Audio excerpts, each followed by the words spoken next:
प्रियानो, प्रत्येक गोष्टीला समय आणि वेळ असते. शेजारच्याला म्हणा, प्रत्येक गोष्टीचा समय असतो, वेळ असते. कुठे लिहिलंय ते? उपदेशक 3 वाचूया. No, thank you Jesus. आणि कोणाकडे ते कंटिन्यू माईक ठेवा ज्याचं वाचन अभिषेकित आहे, कणखर आहे. उपदेशक 3:1 सर्वांचा काही उचित काळ म्हणून असतो. भूतलावरील प्रत्येक कार्याला समय असतो. कंटिन्यू. जन्म समय व मृत्यू समय, रोपण्याचा समय बाहेरच्यांना प्रेज द लॉर्ड. सगळे ऐका हा. कोणीच इकडे तिकडे बघू नका, लक्ष देऊ नका, फक्त माझ्याकडे लक्ष द्या. Okay, praise the Lord. इथूनच चाललंय बाहेर. हा. जन्म समय व मृत्यू समय. एक असतो जन्माचा समय, एक असतो मृत्यूचा समय. पुढे रोपण्याचा समय व रोपलेला उपटण्याचा समय असतो. एक असतो रोपलेल्याचा समय आणि एक असतो त्याच्या उपटण्याचा समय. पुढे मोडून टाकण्याचा समय व बांधून टाकण्याचा समय असतो. येस. नेक्स्ट.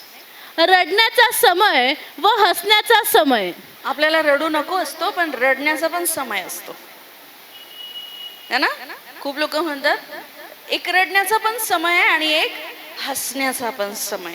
एक वेळ होती ही कलीसिया रडत होती, एक वेळ आहे ही कलीसिया हसते.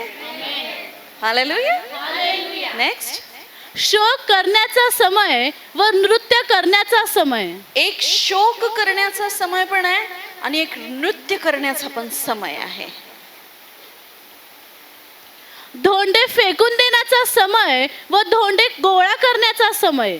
कधी कधी एका दगडाचा आपल्याला कंटाळा येतो, काय दगड दगड झाली फेकून देतो, आणि एखाद्या वेळेस तेच दगड गोळा करून कोणत्या तरी कामाला लावतो. दगडाचा पण समय असतो. आमेन. नेक्स्ट. आलिंगन देण्याचा समय व आलिंगन देण्याचे आवरून धरण्याचा समय असतो. आपण इथे म्हणूया गळा भेटण्याचा समय आणि कानाखाली वाजवण्याचा समय. दोन्ही वेगळे है ना? एक असतो गळा भेटण्याचा समय, खूप प्रेम आलं बाबा गळ्यात भेटला, राग आला तर त्याचा पण समय असतो, है ना? शोधण्याचा समय व गमावण्याचा समय. एक असतो शोधण्याचा समय, एक असतो गमावण्याचा समय. राखून ठेवण्याचा समय व टाकून देण्याचा समय. राखून ठेवण्याचा पण समय, टाकून देण्याचा पण समय. नेक्स्ट. फाडून टाकण्याचा समय व शिवण्याचा समय. मौन धरण्याचा समय व बोलण्याचा समय. वाव, हे जीवनात शिकायचं. मौन धरणं कधी धरायचं आणि कधी बोलायचं. जीवन सफल. इथं आवरलं ना, सगळा तारू आवरल्यासारखा आहे, हो की नाही? जहाजाचं तोंड जिथं फिरवतो है ना, त्याला जिथं फिरवू वाटतं एका गोष्टी, हे खूप इम्पॉर्टंट आहे आपल्या लाईफ मध्ये. विषय हा नाही, पण जातो तिकडं. प्रेम करण्याचा समय व द्वेष करण्याचा समय. प्रेम करण्याचा पण समय, द्वेष करण्याचा पण समय, है ना? आज चंद्र तोडून आणतो, उद्या तिलाच मारून फ्रीज मध्ये ठेवतो. युद्ध करण्याचा समय व सख्य करण्याचा समय असतो. युद्ध करण्याचा पण समय आणि समेप करण्याचा, समजूतदारीने घेण्याचा पण एक समय असतो. मनुष्य ज्यासाठी कष्ट करतो त्यात त्याला काय लाभ. मानव पुत्रांना जे कष्ट देव भोगण्यास लावत असतो ते मी पाहिले आहे. बस. समय, प्रत्येक गोष्टीला एक काळ आहे, हे या वचनामध्ये लिहिलेलं आहे. प्रत्येक गोष्टीचा प्रियांनो एक समय. समयाच्या आधी काही होणार नाही आणि समयाच्या बाहेर पण काही होणार नाही. तसं तुमचा आणि परमेश्वराचा भेटीचा एक काळ असतो. परमेश्वराकडून मिळणाऱ्या आशीर्वादांचा पण एक काळ असतो. आमेन. लक्ष देत आहे तुम्ही? कधीच रडायचं नाही की प्रभू कधी होईल. कधी स्वतःला त्या गुत्त्यामध्ये टाकून घ्यायचं नाही की परमेश्वरा कधी होईल. परमेश्वराकडे एक काळ आहे आणि मला तुम्हाला सांगायचं आहे, हबक्कूक 2 त्याचं 3रं वचन. आज रेफरन्स आहे, तर रेफरन्स आपण जास्त बघूया. देवाच्या समयावर आपण विश्वास ठेवला पाहिजे. आता हे सगळे जगिक काळ झाले ना, मरणाचा, उठण्याचा, आलिंगन घेण्याचा, न घेण्याचा, प्रेम करण्याचा, द्वेष करण्याचा, रडण्याचा, हसण्याचा, शोकाचा, नृत्याचा, हे सगळे जगिक काळ झाले. हा जगिक समय प्रत्येक गोष्टीचा एक समय, पण एक समय आपल्या लाईफ मध्ये तो आहे जो देवाने नेमून ठेवलेला आहे आणि आपण त्या समयाची आतुरतेने वाट पाहिली पाहिजे. आपण त्याच्यात टिकून राहिलं पाहिजे. हालेलुया. परमेश्वराचा समय जेव्हा येतो ना, भल्या भल्यांची बोलती बंद होते. तुमच्या लाईफमध्ये, तुमच्या जीवनामध्ये ते समय आले आहे. परमेश्वराने आज मला हे तुम्हाला सांगायला लावलं की माझी वेळ इकडच्या लोकांसाठी आली आहे. Hallelujah, hallelujah. जेव्हा देवाचा समय येतो प्रियांनो, त्या समयाला कोणीही थांबवू शकत नाही. परमेश्वर हबक्कूकला म्हणाला 2:3, कारण हा दृष्टांत नेमलेल्या समयासाठी आहे आणि तो शेवटास जाण्यास आपणच नेट करत आहे. तो फसवायचा नाही. त्याला विलंब लागला तरी त्याची वाट पहा, तो येईलच, त्याला विलंब लागायचा नाही. कारण हा दृष्टांत नेमलेल्या समयासाठी आहे. किती जणांना परमेश्वराने सांगितलं मी तुला आशीर्वादित करणार आहे? हात वर करा. नाही सांगितलं देवाने तुम्हाला? सांगितलं ना की मी तुला काय करणार आहे? आशीर्वादित करणार आहे. पण तरी सुद्धा सध्या जी परिस्थिती आहे ती काय अजिबात आशीर्वादाची दिसत नाहीये. नेमलेला समय होईल. प्रभून तुला सांगितलं तुझं मॅरेज असो, तुझं बाळ असो, तुमची सेवकाई असो, प्रत्येक गोष्टीला एक समय आहे. प्रत्येक गोष्टी एक वेळ आहे. आपण घाई करून देवाच्या योजनेमध्ये गडबड पैदा करायची नाही. माणसाला घाईच असते. म्हणून आजकाल जगाला समजलंय की माणसाला आजकाल खूप घाई आहे, म्हणून त्याने सगळं इन्स्टंट काढलं. बघा, premix, paneer tikka premix, Maggi 2 minutes. पण त्या सगळ्या एक टेम्पररी सोल्युशन आहे, तात्पुरतं. ते प्रीमिक्स खाऊन आपली सेहत आपण बिघडवू शकतो. प्रीमिक्स म्हणजे काय असतं माहिती का? आधीच सगळे मसाले तयार आहेत, तुम्हाला फक्त त्याच्यात ते टाकायचं आणि शिजवायचंय. ते आपल्यासाठी चांगलं आहे का? शैतानाने प्रीमिक्स वाल्या योजना केल्या आपल्यासाठी. काय? आपण घाई करावी आणि देवाच्या योजनावर भिस्त ठेवू नये. मी तुम्हाला सांगते, आपला परमेश्वर जिवंत परमेश्वर आहे. तुम्ही ज्या देवावर विश्वास ठेवला, अनुभव आहे. शिकवायचं म्हणून काही शिकवत नाही. जोपर्यंत अनुभव येत नाही तोपर्यंत एखादा देवाचा दास पण वर जात नाही. लक्षात ठेवा, जोपर्यंत मी नेहमी म्हणते, जोपर्यंत बी सडत नाही, कुजत नाही, मरत नाही, त्याला फळ लागू शकत नाही. एक गव्हाचा दाणा येशू प्रभू बोलला जमिनीत जात नाही, त्याला कुजलेपणाचा अनुभव येत नाही, जोपर्यंत त्याला सडक्यापणाचा अनुभव येत नाही, पण तो फळ घेऊन येऊ शकतो का? मग का परमेश्वर आपल्या जीवनामध्ये वेळ लावतो? जोपर्यंत आपण सडत कुजत नाही. हे सडणं कुजणं शारीरिक नाही बरं का, हे सडणं कुजणं आत्मिक आहे, चांगलं आहे, जे फळवंत करतं, नाश नाही करत. कसं आहे आत्मिक है ना? प्रभू आपल्याला प्रार्थनेत कुसवतो, खोल जा खोल जा खोल जा खोल जा, है ना? आपल्या जुन्या स्वभावाला, धीट स्वभावाला जोपर्यंत आपण मरत नाही वेळ लागत जातो. तरी पण परमेश्वराच्या दृष्टीने कोणतीच गोष्ट उशिरा होत नाही, कोणतीच नाही. देवाने अब्राहम आणि साराला बाळ दिलं. त्यांना वाटलं आम्ही म्हातारे झालो. देवा लक्ष देताय? त्यांना काय वाटलं? आम्ही म्हातारे झालो, आम्ही नाही काय करू शकत आता. प्रभू अब्राहम म्हणाला माझी बायको म्हातारी झाली, तिच्यात बाळ प्रसवण्यासारखी आता कोणती शक्ती उरली नाही, है ना? पण तरी परमेश्वराने घाई केली का बरं? की बाई सारा तर म्हातारीच झाली. परमेश्वराला जगाच्या वेळेशी काही घेणं नसतं. देवाचं कॅलेंडर वेगळं आहे.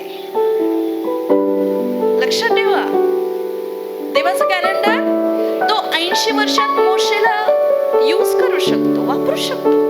80 वर्षात. आज आपलं जीवन नाही तेवढं, पण आपण सगळे 80च्या पुढे जगू. म्हणा आमेन. जगलोच पाहिजे आपण. हालेलुया.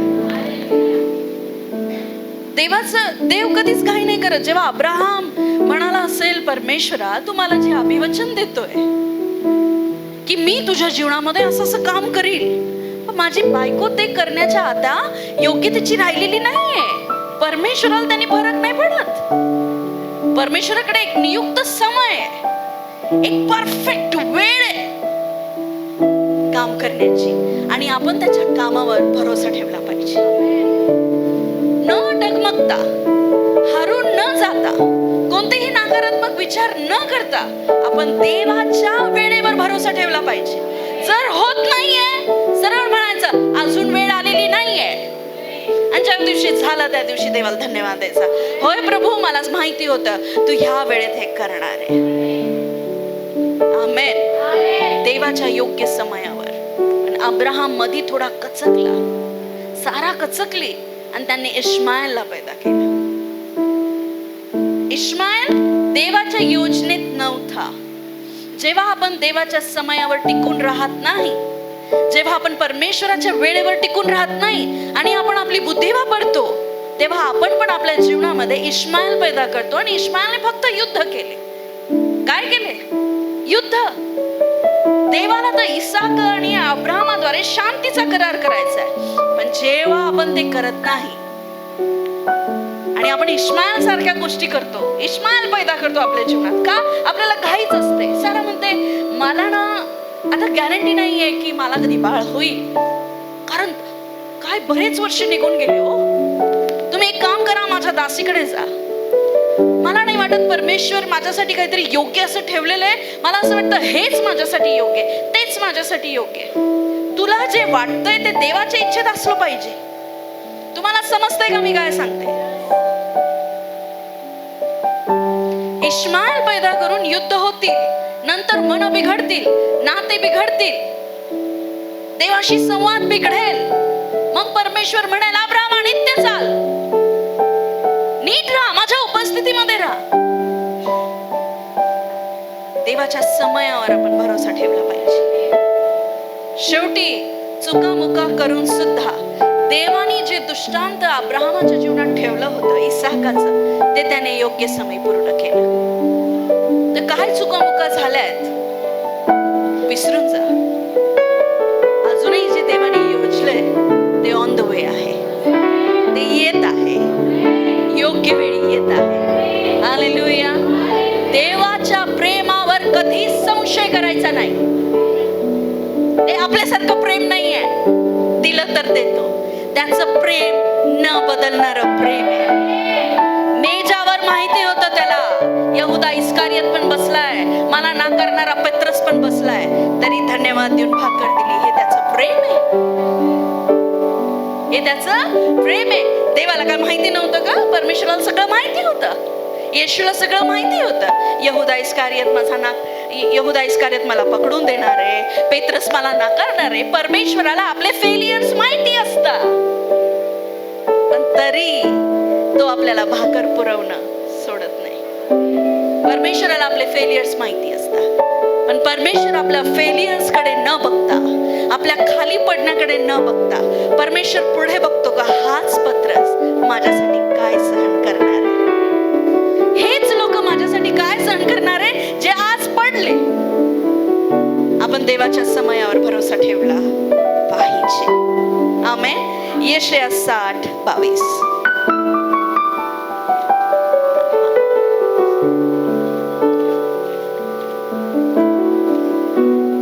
यशाया 60:22.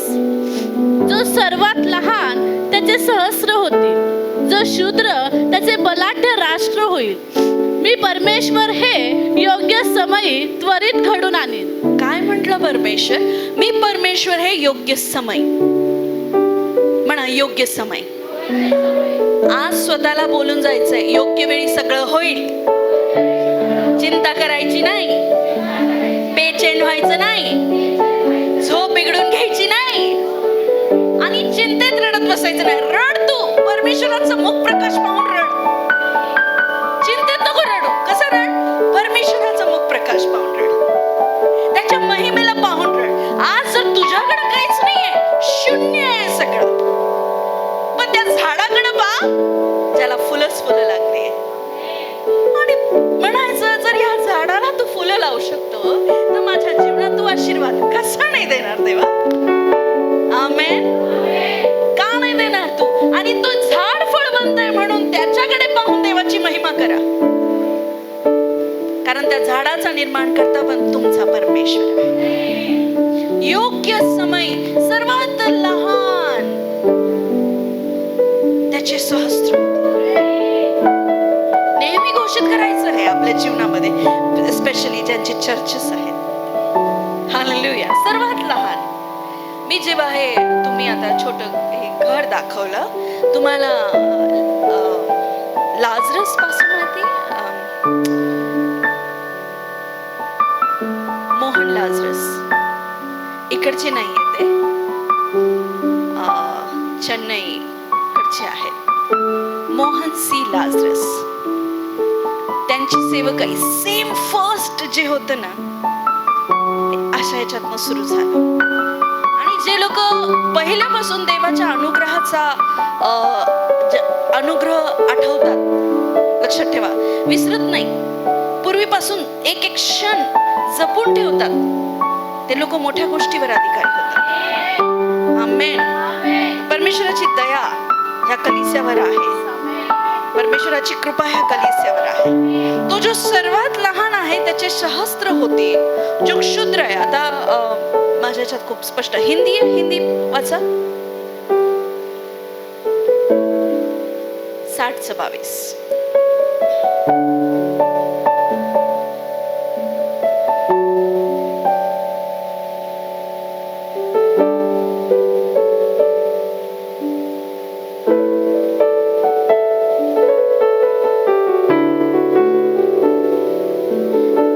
आपण वाचूया यशया 60:22 इन हिंदी.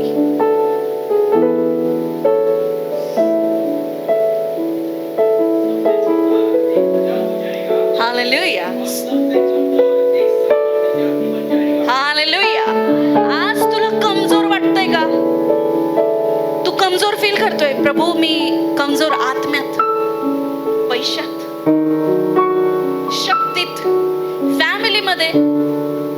तर प्रभू म्हणतो तू जो कमजोर आहे मी तुला एक सामर्थ्य बनवील. तू जो कमजोर आहे तू कसा होशील?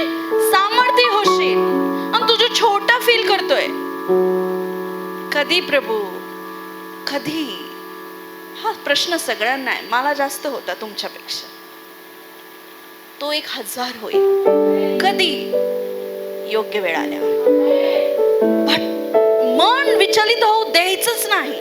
मी सांगते जेव्हा परमेश्वर मला माझ्याशी हे बोलतो तेव्हा मला इतका दिलासा येतो, इतकी शांती येते. मग आजूबाजूला काही होऊ द्या ना, मला माहितीये माझी वेळ जेव्हा येईल ना तेव्हा सगळं होईल. मग माझं वय 100 असो की काही असो, जेव्हा माझी वेळ येईल तेव्हा सगळं होईल. आमेन. माझं बायबल द्या.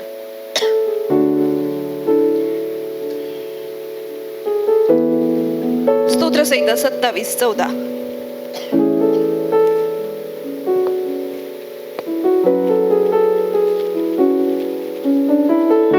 स्तोत्र 27:14.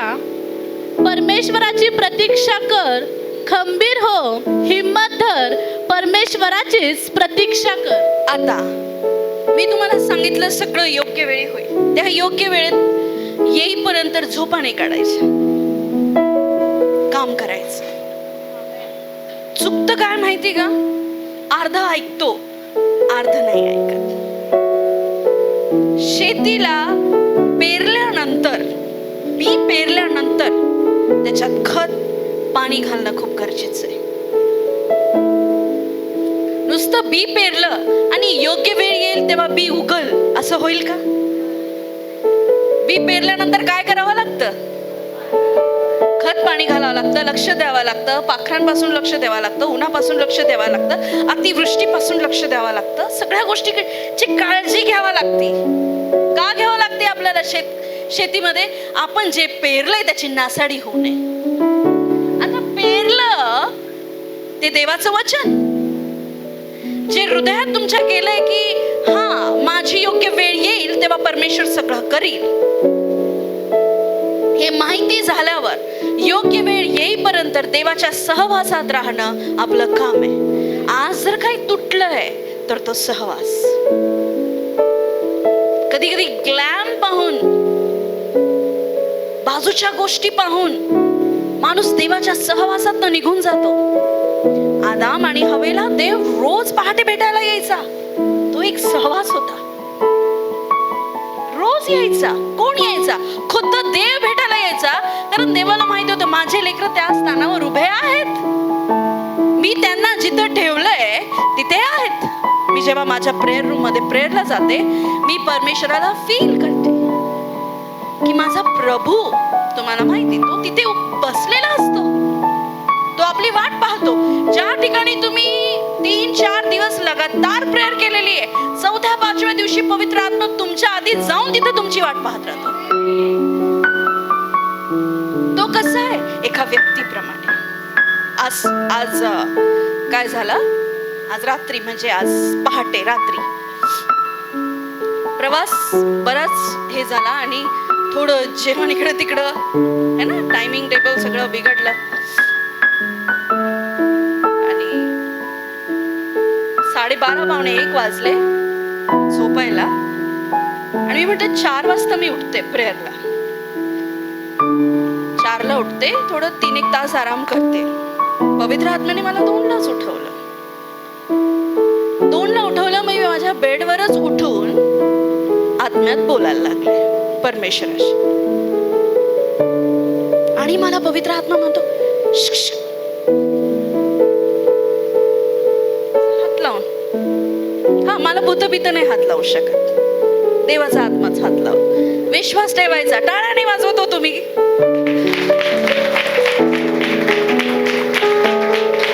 हालेलुया. तुम्ही लगेच असं बापरे पास्टर माझ्यासाठी प्रार्थना करा, रात्री येऊन कोणीतरी मला असं केलं. नाही, तू प्रार्थना करावी तेव्हा उठून म्हणून कोणीतरी तुला असं केलं. आता मी एवढी थकलेली होते ना, मी तुम्हाला अंदाज नाही देऊ शकत. कारण या 20-25 दिवसात माझं खूप ट्रॅव्हल आणि खूप सभा झाल्या. पण मला माझ्या लोकांना भेटायला यायचं होतं. कसं काय सोडलं असतं?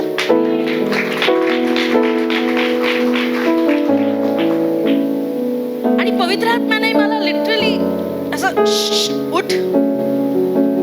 आणि हाच अनुभव मला माझ्या बेडरूम मध्ये पण येतो. आणि मी पुन्हा 2:30 वाजता जाऊन बेडवरनं उतरले आणि प्रार्थनेत गेले. हालेलुया. सहवास. पवित्र आत्मा आपल्याला उठवतो. काय करायला? उठ, बस, येशू आलाय बोलायला. येशू आलाय तुझ्या प्रश्नाचं उत्तर घेऊन. आपण त्याला गृहीत नाही धरलं पाहिजे. बिलीव्ह करायचं, विश्वास ठेवायचा. धन्य ते लोक जे त्याला न पाहता विश्वास ठेवतात. बिलीव्ह करायचं की तो माझ्या बरोबर आहे, तो माझ्या बरोबर बसला आहे, तो माझ्या बरोबर बोलतोय. आमेन. परवा तेरवा खाली मी आले माझ्या रूम मधून आणि मी म्हटलं शास्त्र घेऊन येते. मेड चहा नसतो, थोडं वाचते. पण असं काही ठरलं की थोडं क्विक काम निघालं आणि पास्टर जॉली, आशिष आणि आम्ही म्हटलं चला पटकन जाऊन येऊया. आणि मी हे उघडलंच नाही, तसंच ठेवलं. चहा घेतली आणि आम्ही तिघेही गेलो. जसंही मी एंट्री केली, हे तिथंच होतं. त्याला म्हटलं सॉरी बाबा, थोड्या वेळात आले. असं का मी केलं असेल? माझं आणि त्याचं एक नातं आहे. हे आपण जाणलं पाहिजे की हे बोलतं. हे काही साधं पुस्तक नाहीये. हे बोलतं ना, जीवन बदलतात ना. अशा सेवकही उभे राहतात ह्याच्यामुळे. याच्यात लिहिलंय, आता काय लिहिलंय, मी छोट्याशा गटाचा मोठा करीन, कुळ करीन, कुटुंब करीन.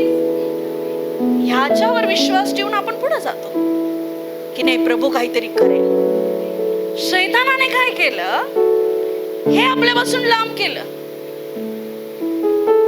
देवाचा सहवास जो आहे तो आपल्यापासून तोडला. कसा तुटला? पापामुळे. परमेश्वराचा समय हलत नाही, देवाच्या योजना बदलत नाही. बदलतो तो आपण, बिघडतं ते आपण. लक्ष द्या माझ्याकडे. काय बिघडतं? सहवास. आदाम आणि हवा रोज परमेश्वराच्या सहवासात होते.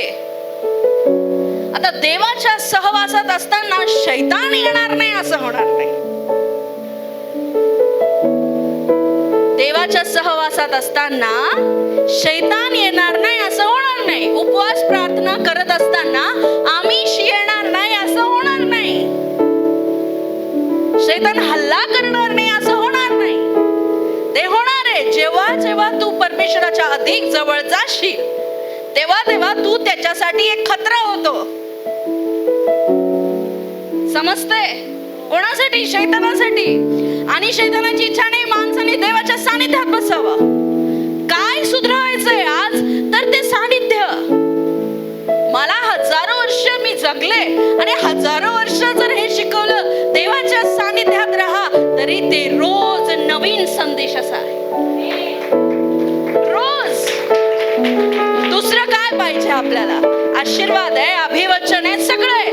सानिध्य गमावून बसतो. चिंता आली, सगळं सोडलं, प्रार्थना सोडली, चिंता करत बसलो. प्रॉब्लेम आले, चिंता करत बसलो.